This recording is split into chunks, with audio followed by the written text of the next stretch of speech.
Salut à tous, c'est Mathieu d'Android MT, on est à l'IFA de Berlin et Motorola nous a conviés pour découvrir les nouveaux appareils de cette fin d'année 2014.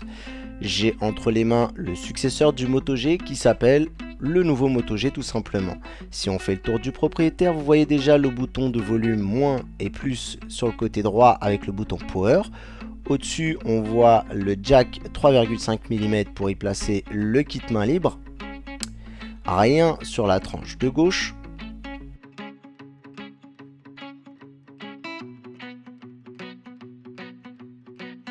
Et le slot micro USB.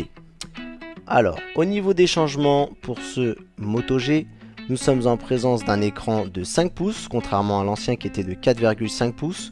On est toujours sur la définition HD 720p qui est du 720 par 1280 et on est sur du 394 ppi ici, alors que sur l'ancien en 4,5 on était sur du 329 ppi. Bien entendu, on est quasiment à hauteur des 300 ppi, donc l'affichage est plutôt bon.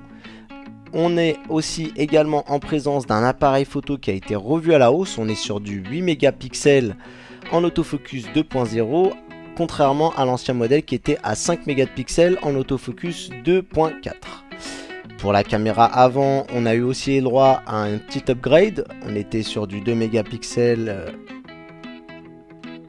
On était sur du 1,3 mégapixels. Et là, maintenant, on passe à du 2 mégapixels.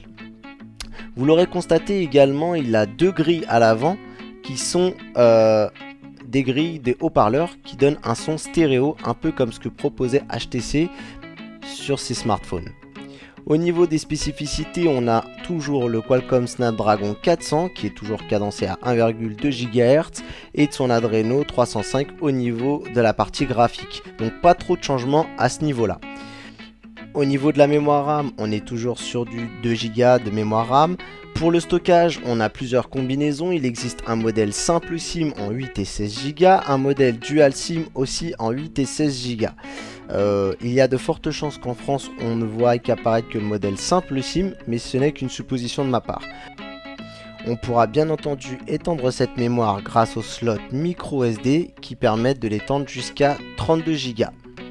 Malgré son rachat par Lenovo, Motorola laisse toujours un Android pur sur ses appareils. Seules quelques applications ont été installées comme vous pouvez le voir. Je vous invite à aller voir notre article pour en savoir un peu plus sur ces fameuses applications. Dépourvu de l'option Moto Maker, Motorola a tout de même eu la bonne idée d'avoir un arrière qui se retire et qui permet de pouvoir être customisé avec 5 différentes couleurs. Il y a également bien entendu d'autres accessoires colorés comme les covers et avec les kits main libres assortis.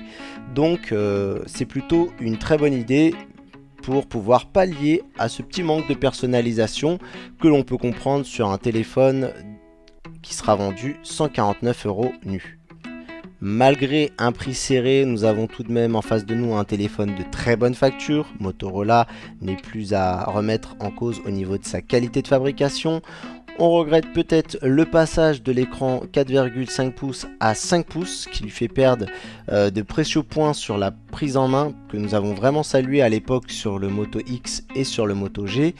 On regrette également fortement l'absence de 4G sur ce produit qui l'handicape face à la concurrence, surtout même par rapport à l'ancien modèle, puisque au niveau des perfs techniques, nous sommes sur des produits similaires.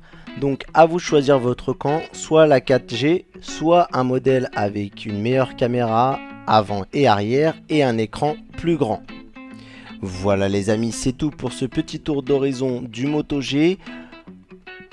N'hésitez pas à mettre un j'aime si vous avez apprécié cette vidéo et à vous abonner à notre chaîne YouTube ainsi que nos différents réseaux sociaux. On vous dit à très bientôt sur votre site d'information android-mt.com.